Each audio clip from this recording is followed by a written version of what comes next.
Hello, Jim. Thank you for being on the show. I'm I'm delighted to be here, delighted to be here. Alexander.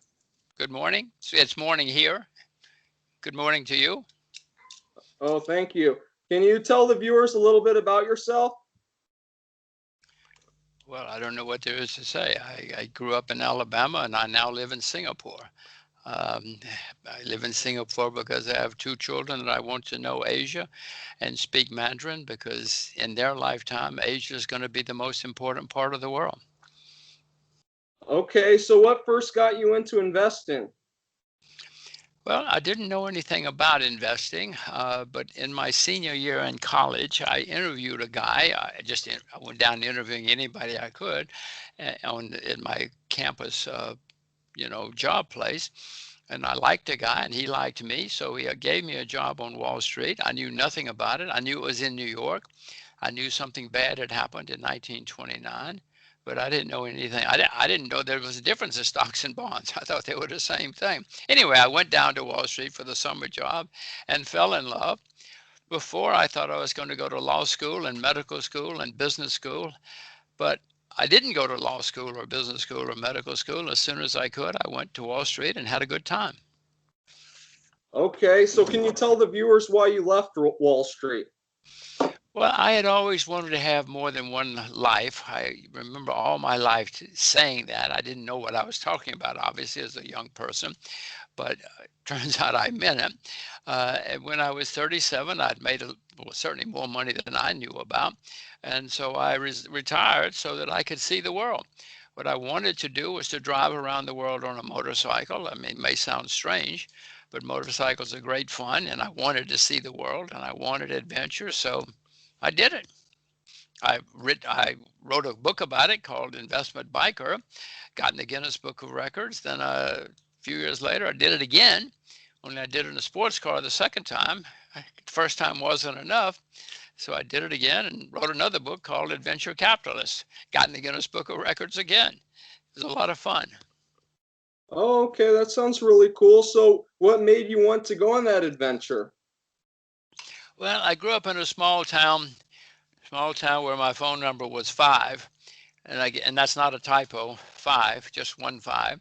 If you grew up in a town like that, I guess you either never want to leave or you want to see the world. And I always wanted to see the world. Oh, okay, that's really awesome that you wanted to travel. That's really cool that you had that experience. So, can you tell the viewers what you know about the Independent Precious Metal Authority, the LBMA in London? Well, uh, the huge precious metals markets all over the world for gold, silver, platinum, palladium, etc. London traditionally was the center of precious metals. There was the gold ring in London, and that every day they met 10 in the morning and set the price of gold for the whole world. That was 50, 60 years ago. Since then, of course, metals, all trading has scattered to many places around the world. And now one can buy and sell gold and silver in many places in the world, including still in London, but now even in China. I mean, China's opened up enough so that and China's probably the biggest, or certainly one of the biggest markets for producing and for buying and selling gold in the world. India, of course, is probably still the largest, but there are many markets around the world now for buying gold and silver and other metals. Yeah, definitely. But why does the LBMA get to set the price of gold and silver each day? Why do they get to decide? Well, they do, but that's tradition. But I assure you, there are many other places too now. This is not 1921. This is 2021. And now there are many other, I mean, on the computer and markets and everything else, there are many places that buy and sell gold and silver now. And you can look at the people in London every morning at the gold ring, at the gold fixing, but that's not the definitive price of gold anymore. Okay. So is the LBMA a union for the biggest 77 corporations in the world? The biggest 77 corporations in the world? Yeah, I was looking at they're members for corporations. So they have 77 corporations, including the Bank of China, various banks and gold refineries in the world. So I was just wondering if this LBMA was just a union for the biggest corporations in the world.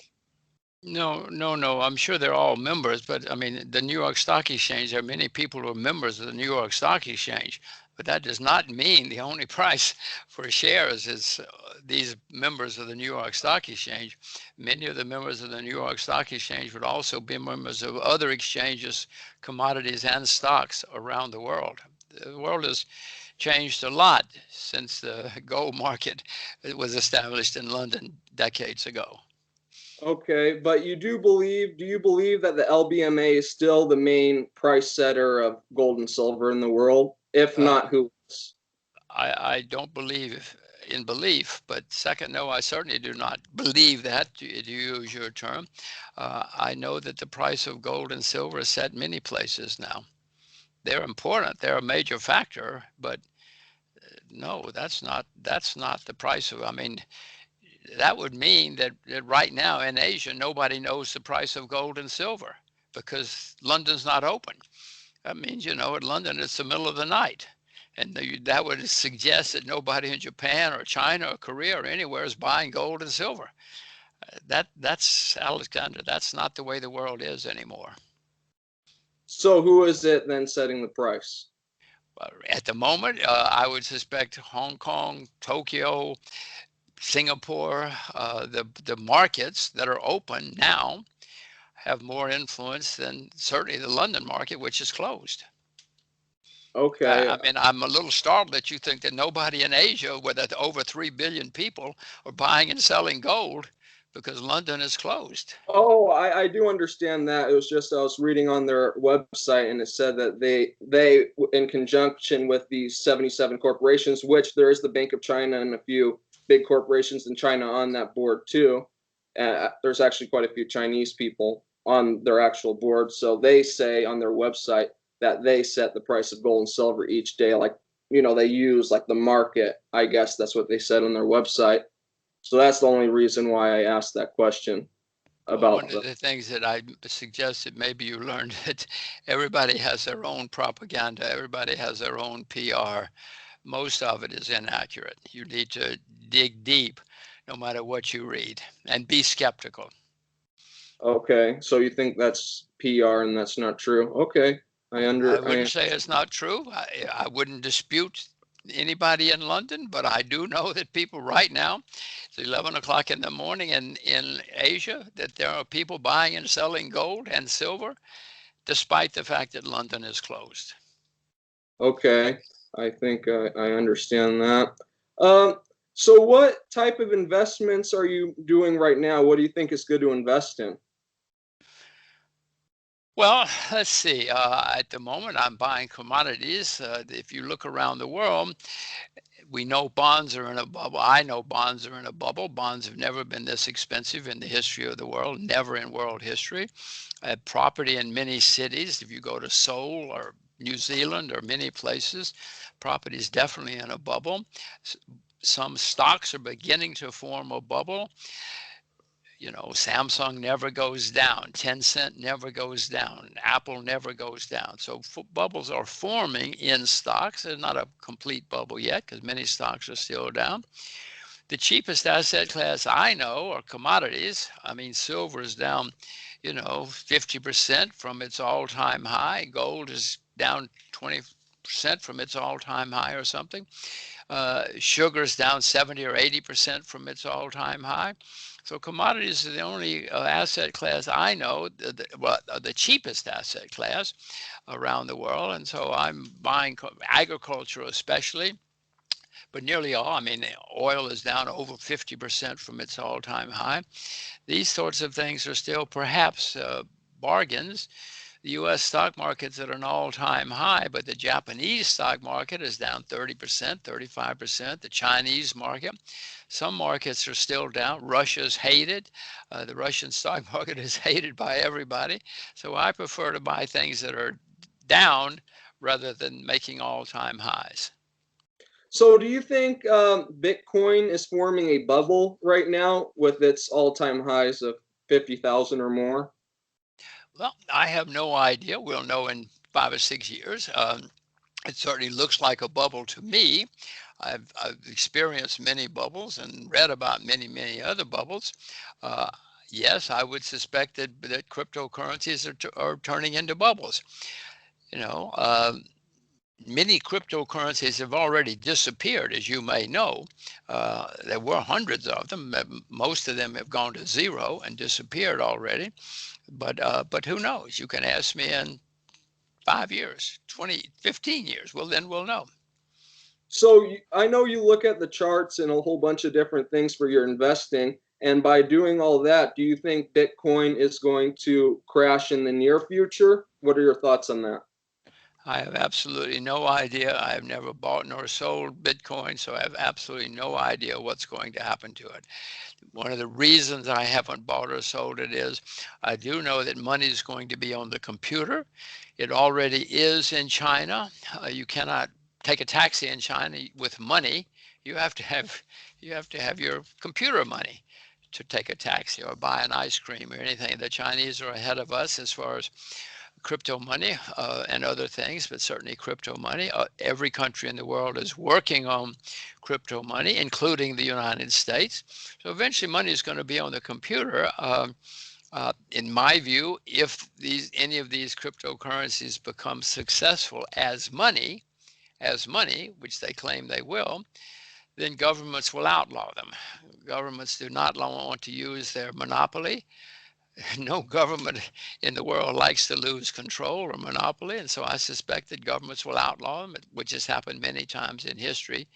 Governments have maintained their monopoly. But so I have no idea. I mean, I know a lot of people are buying and selling. I know smart people who made a lot of money. So as long as, in my view, as long as it's just a trading vehicle, who knows? And as far as I'm concerned, I don't care because I'm not going to be buying and selling it. But many other people are having a wonderful time. Yeah, that definitely makes sense. So, um, what do you think is the best investment for a younger person around my age to make? What year were you born?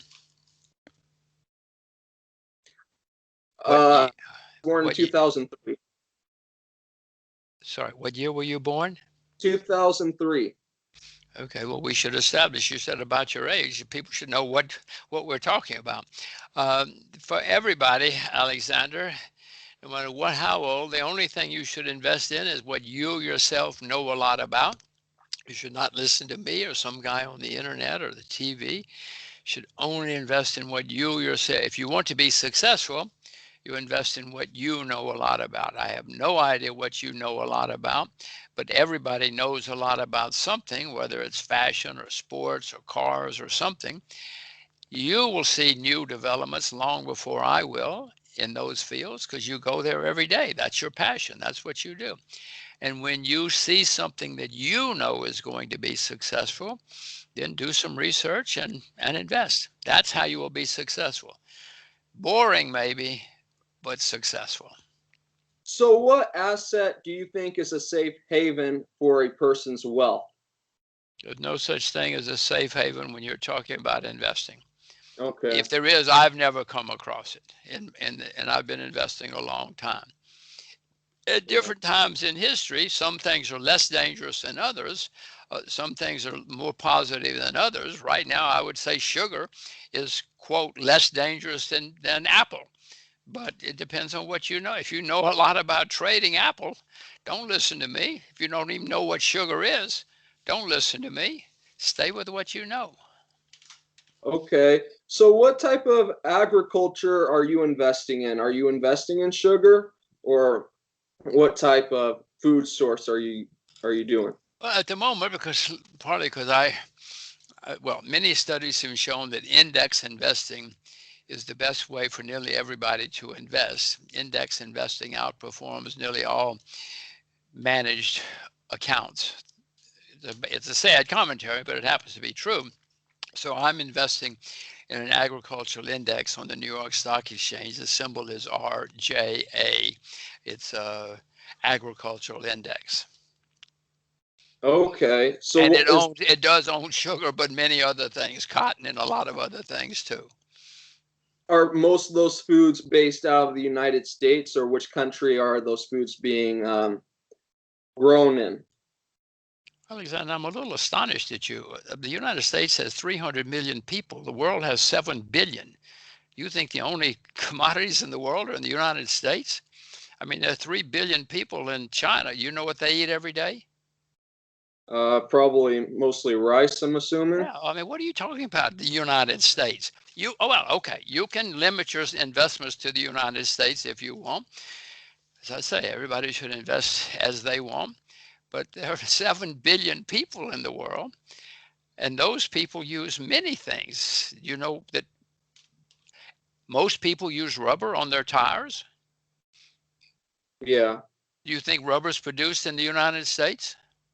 I think it's produced in Brazil or somewhere there. I think Okay, I'm not well, sure. I will tell you, the rubber is not produced in the United States, but every car in the world has rubber, every truck. So if you limit yourself to the US if you want to, yes, yes, yes, do it as you please. But my goodness, do you know what the second largest economy in the world is? China. Yes, okay. So why would you limit yourself to, sorry, Alexander, you do it your way. There are many economies, Japan, China, Germany, many big economies in the world where a lot of people are doing a lot of interesting and profitable things. Do you know the largest car company in the world? I believe that's in Japan. Toyota. Yes, it's Toyota. So if you want to invest, yeah, you okay. No, I don't just limit myself to the United States, including only United States commodities. If I limited myself to United States commodities, I would miss a lot of what's going on in the world. But if that's the way you want to do it, by all means. But the index fund I mentioned to you has over 20 agricultural indexes, and a lot of people use rubber, rice, etc. And that's neither of those. Okay, those markets are international and not just the U.S. Right, I understand that. Okay. Um, well, but are most of those agricultural products coming from the United States, since the United States is the largest agricultural producer in the world Of what? Rubber? of food? It's different sorts of food because you said you're investing in agriculture. So Yes, but the I United States is not the largest producer of many things in the world. I mean, gigantic amounts of cotton come from Pakistan. Gigantic amounts of rice come from Asia. Uh, Rubber is not produced in the United States. Yes, the United States is a fantastic agricultural and efficient agricultural nation. But we don't produce everything that's consumed in the world. The Russians produce more wheat than we do. We produce a lot of wheat, yes. But if I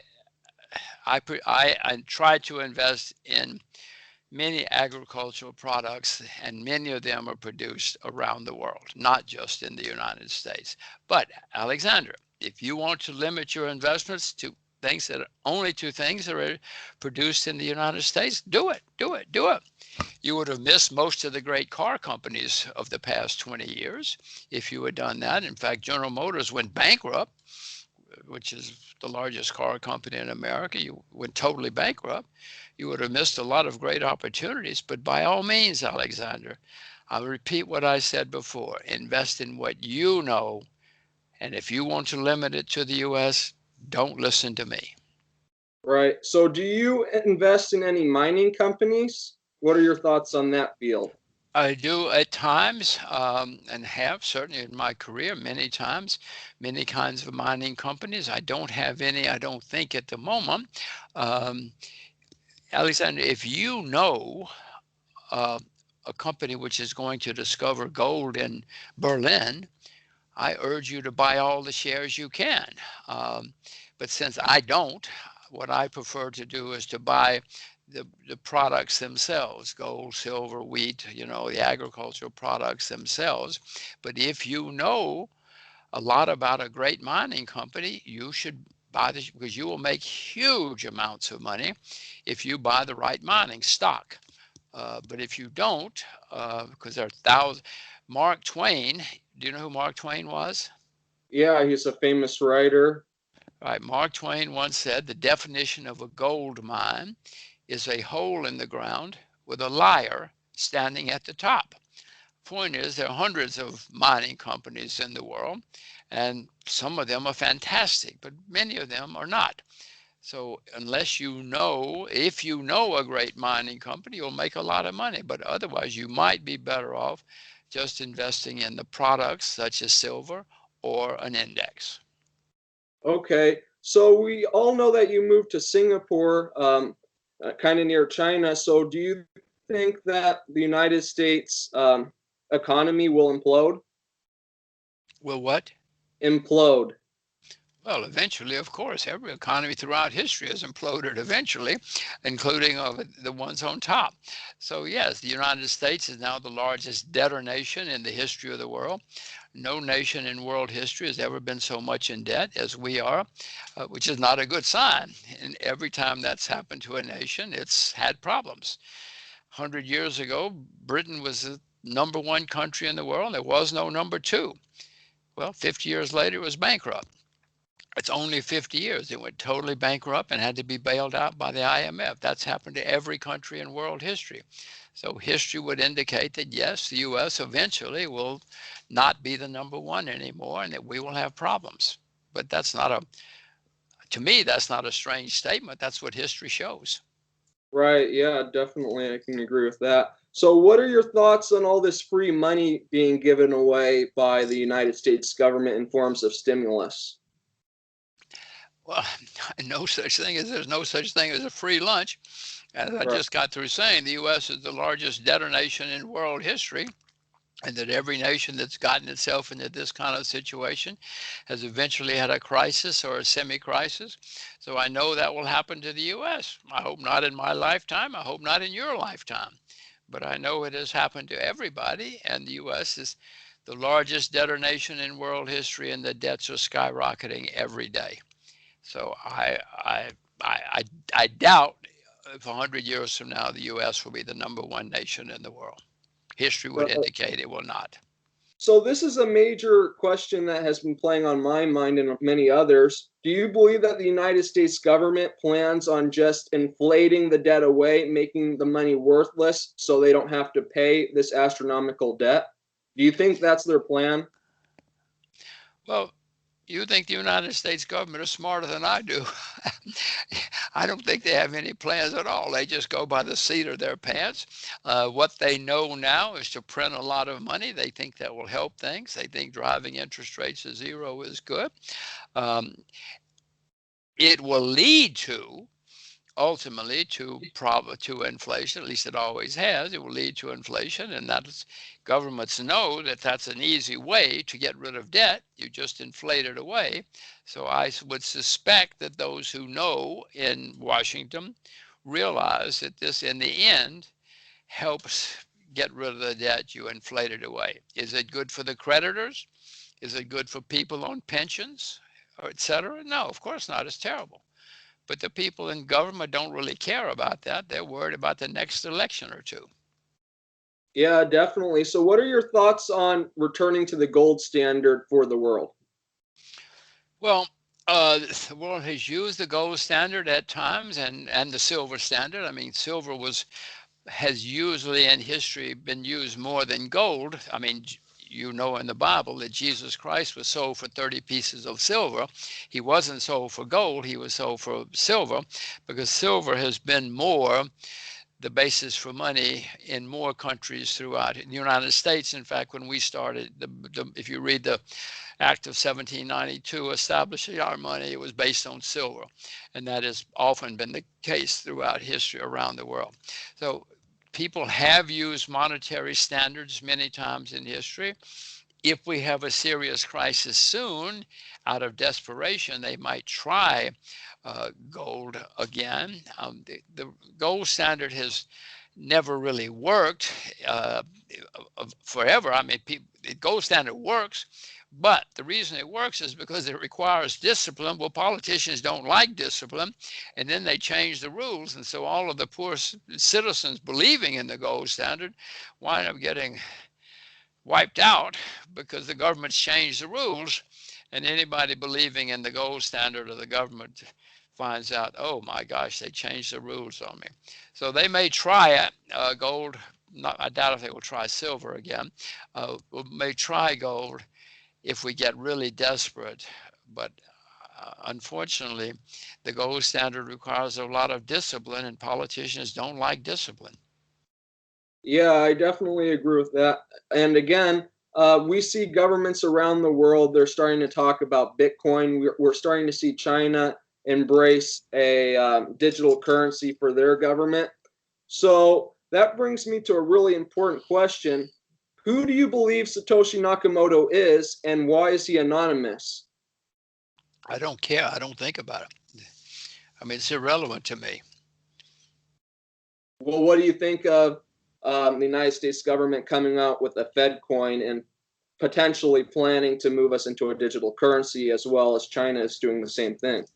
Alexander, I don't know if you've been listening. I said before that every government in the world is working on computer money, including the United States.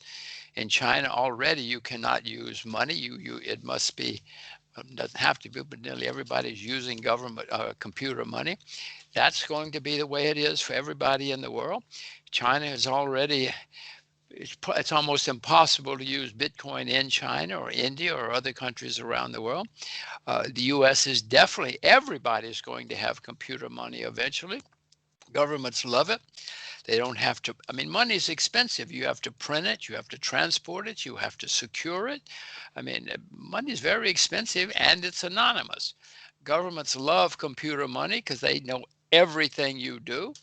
They will call you up one day and say, Alexander, you've been drinking too much Coke this week. Stop drinking so much Coca-Cola. I mean, they know everything and they love that. I mean, I don't, but they do. So no, it's going to be, it already is computer money in China and some countries. All money is going to be on computer eventually. In my view, it's going to be government money. I don't think that if the United States money is on the computer, Washington is going to say, okay, Jim, you can use their money or our money, our government money. I Mm, suspect they're going to say you have to use our money, but maybe I'm right. wrong. Maybe they'll say use any money you want. That would be great, but I doubt if they're going to do it.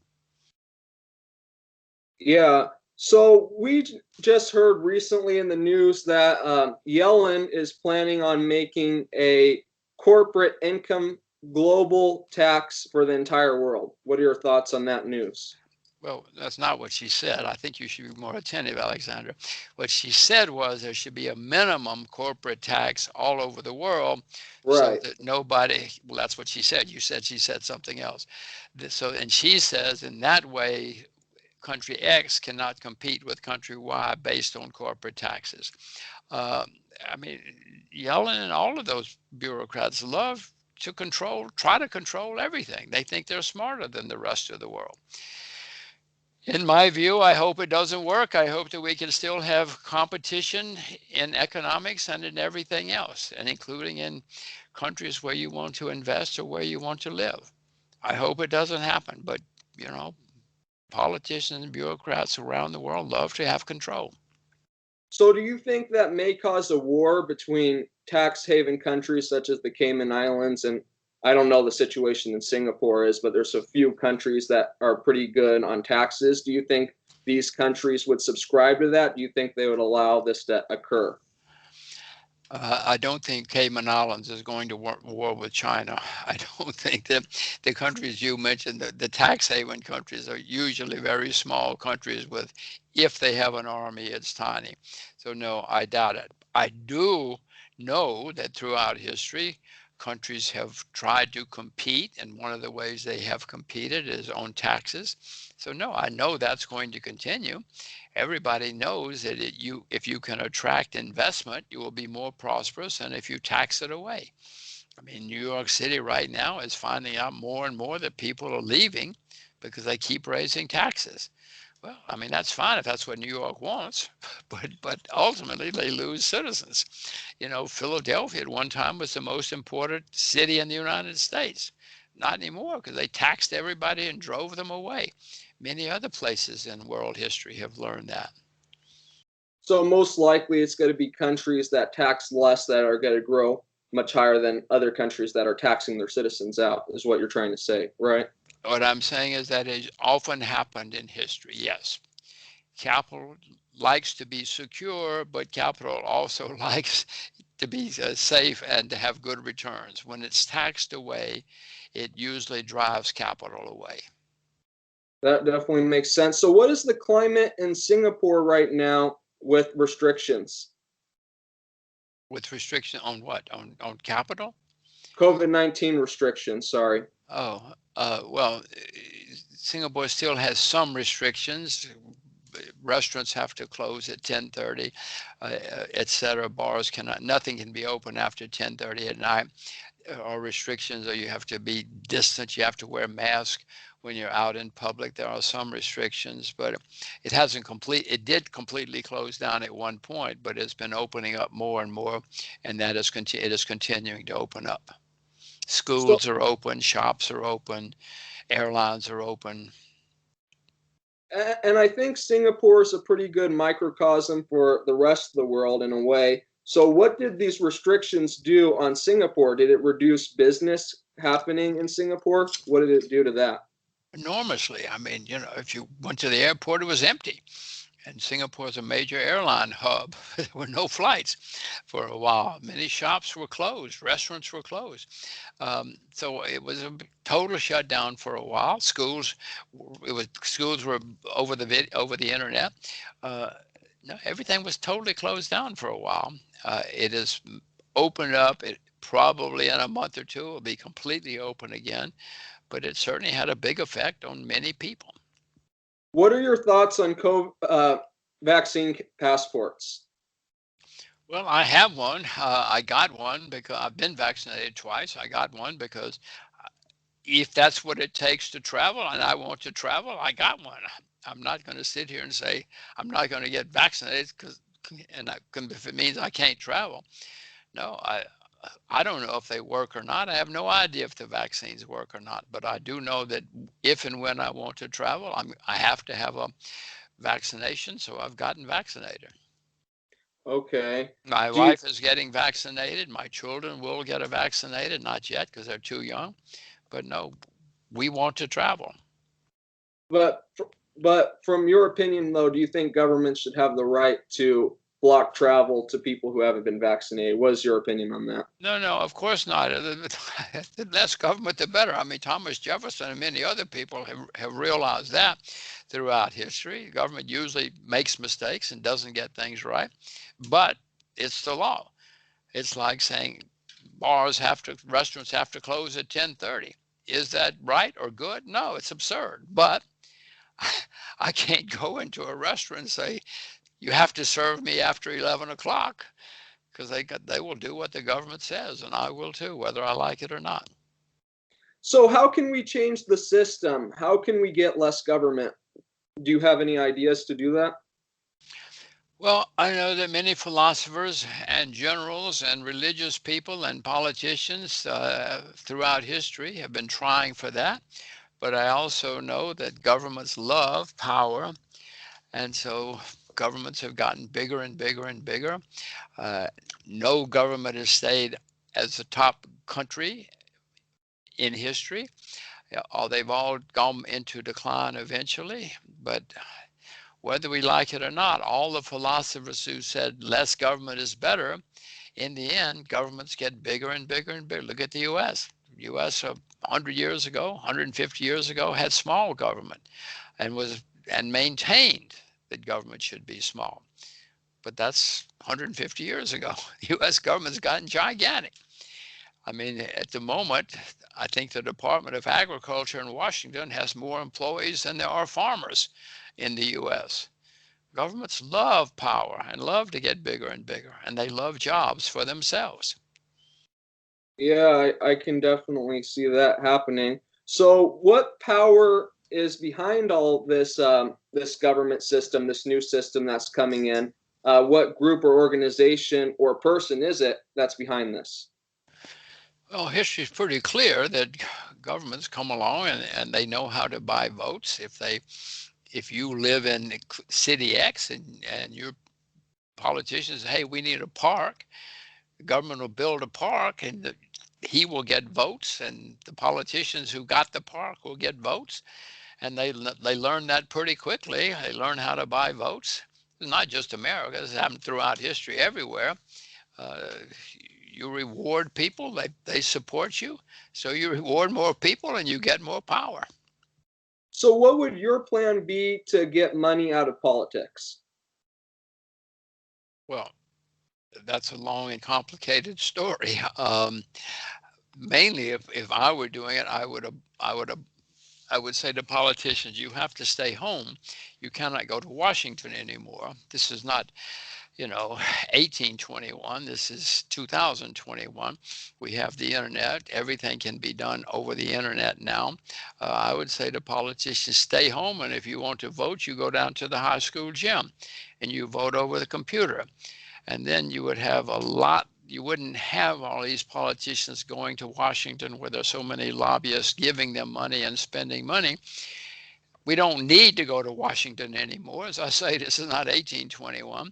I would make politicians stay home where they would have to go to the local grocery store every day or down to the service station, vote at a local place, whether it's the gym or city hall or whatever. And then you would have a lot less money from lobbyists and people throwing money around to politicians. Yeah, that's definitely true. And one thing I was looking at, I saw that police officers and many members of the bureaucracy are unelected. They're the unelected bureaucracy. Do you believe anybody who serves the government should be elected by the people? I don't know how that would be practical, how every policeman or fireman would be elected by the people. I don't know how you do it. The government has thousands, millions of employees. I don't, yeah, I guess you could require people to vote on the fireman, or the janitor, or the street cleaner, but I don't think I would be qualified to vote for the street cleaner or anybody else. So if all government employees were elected by the people, I don't think it would be very practical. Okay. So can you tell the viewers where they can find you? Well, I live in Singapore. You come to Singapore, it's not easy now. You have to be quarantined like most other countries. I have my website is jimrogers.com, www.jimrogers.com. I mean, there's not much there. My schedule, my speaking schedule, my last trip around the world is there because I want a historical record, but I don't have anything to sell, Alexander. Well, I guess my books, but I don't. So yeah, I have a website, but I don't have anything to sell. Oh, okay. Um, well, thank you for being on the show, and thank you all for watching this interview. And thank you. Good luck. Be careful. There are going to be difficult times in your lifetime, so be prepared. Thank Okay, you. thank you. You should watch, maybe they should watch Alexander so they can get knowledgeable and then they will get prepared. Thank you. Bye bye. Bye bye.